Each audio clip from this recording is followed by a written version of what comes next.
Жесткий удар по Украине, разворот Трампа, Белый дом наносит удар по Зеленскому, резкое заявление из Вашингтона и как Трамп отверг план Путина по миру.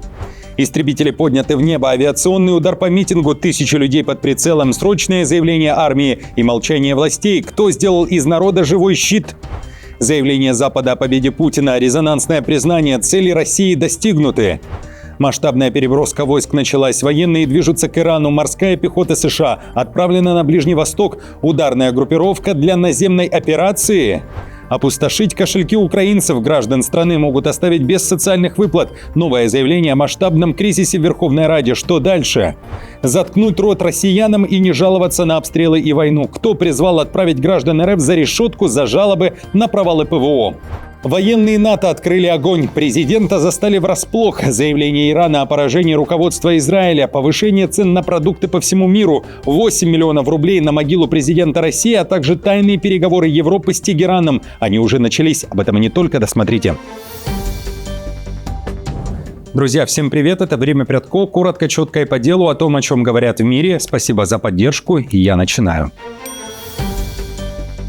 Удар по кошелькам украинцев. Граждан страны могут оставить без части социальных выплат. Об этом заявил первый заместитель главы фракции «Слуга народа» Андрей Мотовиловец. По его словам, Верховная Рада фактически сломалась и не может голосовать даже за законы, от которых зависит финансирование от МВФ и ЕС. Мотовиловец утверждает, что после расследования НАБУ и САП депутаты боятся голосовать. В результате Украина рискует не получить деньги доноров, которые составляют значительную часть доходов бюджета. Политик предупреждает, если финансирование не поступит, государство будет вынуждено резать расходы. Армия останется приоритетом, но остальные статьи, включая социальные выплаты, могут остановить. При этом кризис в парламенте только усиливается. По словам Мотовиловца, около 40 депутатов готовы сложить мандаты, что может окончательно парализовать работу Рады. Процитирую. Армия – приоритет, на нее деньги будут. Остальные расходы от дорог до социальных выплат могут быть остановлены. Отмечу, за последние дни это не первая статья о кризисе в украинском парламенте, а также об усталости украинских депутатов. В украинских медиа также уточняют, что нардепы устали не только от длительной каденции, но и жалуются на маленькие зарплаты. А россиян предлагают лишить голоса. Им необходимо заткнуть рты и не жаловаться на проблемы, связанные с войной. В соцсетях активно обсуждают заявление Соловьева, который набросился на жителей Брянска, которые опубликовали последствия прилета и жаловались на провал работы российской ПВО, ведь ракеты легко зашли в воздушное пространство. Соловьев сравнил таких людей с животными, которые якобы продают родину за копейку заграничным блогерам. Также он возмутился, что в России до сих пор нет закона, чтобы всех предателей отправить за решетку. Вы зачем это снимаете и выкладываете? Вы зачем даете информацию? Почему у нас до сих пор нет законодательства, которое всех этих тварей в тюрьму посадит? ПВО не работало, серьезно? Что, поэтому 18 ракет попало? Жители без ссылки. Тоже твари, которые это пишут, что ПВО у них не работало. Кремль тем временем поставил ультиматум союзникам Киева, Парижу и Лондону и угрожает последствиями. Накануне МИД РФ вызвала послов Великобритании и Франции в связи с ударом ВСУ по заводу в Брянске. Причина в том, что завод «Кремний-Л» атаковали дальнобойные крылатые ракеты «Шторм Шэдоу» производства Британии и Франции. Москва обвиняет Лондон и Париж в организации ракетного удара, передаче разведданных Киеву и предупреждают, что на европейские столицы ляжет ответственность за последствия. Также ведомство Лаврова требует, чтобы Великобритания и Франция осудили удар Украины по Брянску. Напомню, в Киеве заявляют, что на этом заводе делали те ракеты, которые потом летят на голову украинцев. И такой удар – это защита. Далее цитата МИД России. В случае дальнейшего соучастия Лондона и Парижа в военных преступлениях киевского режима именно на эти европейские столицы ляжет ответственность за деструктивные последствия вооруженного конфликта и эскалации напряженности. Война в Иране грозит взорвать цены на продукты во всем мире. Страны Персидского залива, втянутые в конфликт США, Израиля и Ирана, производят почти половину мировой мочевины и треть аммиака – ключевых удобрений для сельского хозяйства. Любые перебои сразу ударят по урожаю и ценам на продукты, предупреждает Американская федерация фермерских хозяйств. Это не просто проблема фермеров, это угроза продовольственной безопасности и экономики США, сказал в комментарии Axios президент организации Зиппи Дюваль. Напомню, ранее эксперты Международного исследовательского института продполитики заявили, что рост цен на энергию и сырье из-за кризиса на Ближнем Востоке может мгновенно разогнать продовольственную инфляцию. Перебои с поставками удобрений ударят по мировым рынкам быстрее, чем многие думают, говорят ученые. Особенно уязвимы страны Персидского залива, зависящие от морского импорта через Ормузский пролив. Это не только сельскохозяйственная проблема, это вопрос продовольственной безопасности и экономическая проблема для всей страны, добавил Дюваль. Когда фермеры сталкиваются с нехваткой ресурсов или ростом цен, эти последствия распространяются по всей цепочке поставок продуктов. Иран проигрывает войну, а страну и дальше ждут масштабные бомбардировки. Министерство войны США заявляет, что Тегеран скоро поднимет белый флаг и капитулирует. Глава Пентагона Пит Хексет заявил, что силы КСИР не просто отступают, а стремительно сыпятся. Хексет рисует картину, в которой руководство Ирана уже ушло под землю, теряет управление и лихорадочно пытается скрыть масштаб провала. Главный месседж США предельно жесткий. Иран эту войну проигрывает, а дальше ему станет только хуже. Цитирую. «Поднимая голову вверх, КСИР и иранский режим видят на бортах самолетов только две вещи – звезды и полосы и звезду Давида. Худший кошмар злого режима. У Ирана нет противовоздушной обороны, у Ирана нет военно-воздушных сил, у Ирана нет флота. Их ракеты, пусковые установки и дроны уничтожаются или сбиваются в небе. Объем их ракетных ударов сократился на 90%. Руководство Ирана находится в не лучшем положении. Отчаявшись и скрываясь, они ушли под землю и прячутся. Именно так поступают крысы». Уже спустя несколько часов после таких заявлений Хексета США подняли в небо стратегические бомбардировщики-невидимки Б-2. Американское военное командование заявило цель – нанести дальнобойные удары, чтобы устранить угрозу со стороны иранского режима уже сегодня, но и для того, чтобы лишить его возможности восстановиться в будущем. Это была цитата. Уже в ночь на 14 марта Трамп отчитался. Штаты провели одну из самых мощных бомбардировок в истории Ближнего Востока. Удар нанесен по военным целям на иранском острове Харк. Иранцев призвали сложить оружие. Обращение к военным. Иранским военным, а также всем остальным, кто связан с этим террористическим режимом, было бы разумно сложить оружие и спасти то, что осталось от их страны. А осталось уже немного. В то же время США начали масштабную и новую переброску войск. На Ближний Восток отправлена морская пехота, пишет Wall Street Journal. Министр обороны США Пит Хексет одобрил запрос Центрального командования США, который отвечает за американские силы на Ближнем Востоке, о направлении элемента амфибийной ударной группы вместе с прикрепленными экспедиционным подразделением морской пехоты. Обычно такая группировка включает несколько военных кораблей и около 5000 морских пехотинцев и моряков, сообщили источники. Такая группировка – это мобильная ударная сила, способная за короткое время провести рейды, точечные удары, эвакуацию или ограниченную высадку десанта. Вашингтон разворачивает силы, которые позволяют быстро начать ограниченную военную наземную операцию, пишет западная пресса. Кроме того, США отправили на Ближний Восток 10 тысяч дронов-перехватчиков «Мирапс», разработанных в Украине и ранее испытанных в российско-украинской войне, чтобы отражать атаки иранских беспилотников. Об этом заявил министр армии США Дэн Дрискл. Каждый такой перехватчик стоит около $15 тысяч, пишет Bloomberg. Вашингтон рассчитывает использовать эти системы, чтобы не тратить дорогие ракеты ПВО «Патриот» и «ТЭД». Трамп же при этом жестко ответил Украине и Зеленскому: «Америка не нуждается в помощи ВСУ для отражения иранских атак». Цитирую. «Нет, нам не нужно помогать в защите от дронов. Мы знаем о дронах больше, чем кто-либо. У нас лучшие дроны в мире на самом деле».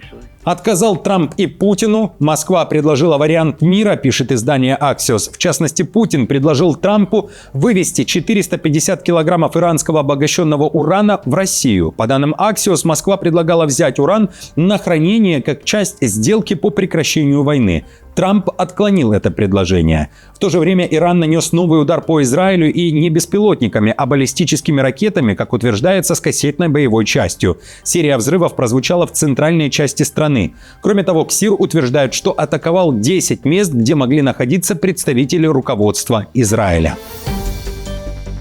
На Западе заявили о победе России. Политическую победу Москве подарил Трамп. Об этом пишет ряд американских изданий, комментируя временную отмену санкций против РФ. Джин санкций против российской нефти, похоже, выпущен из бутылки.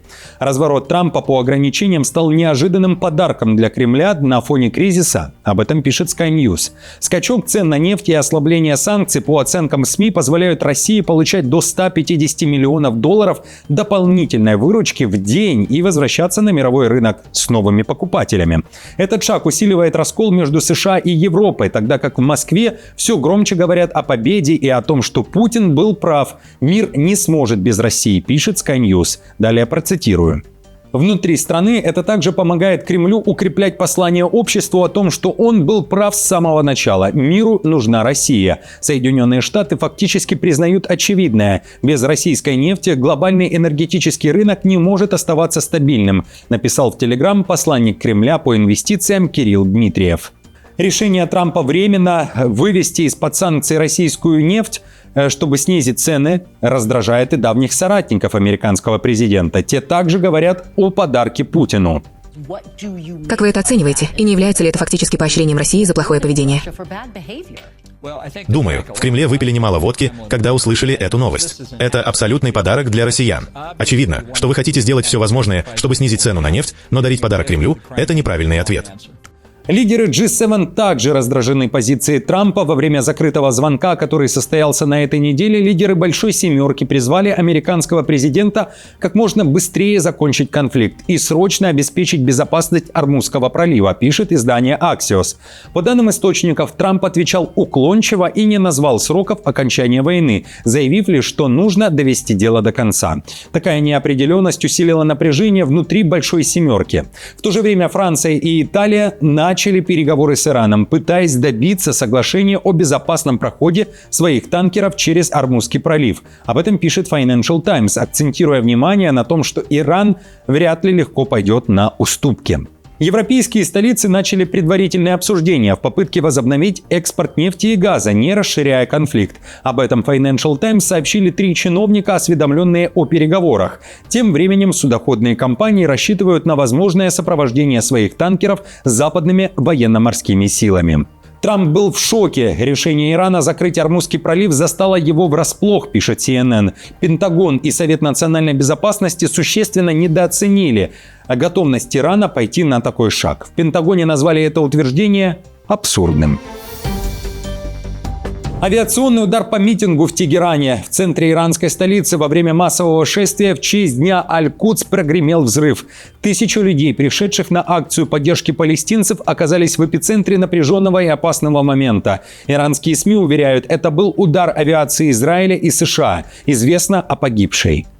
Люди не боятся этих атак. Как вы видите, люди вышли на улицы даже под дождем, несмотря на все трудности. Мы ни в коем случае не отступим. Пусть у вас все будет успешно.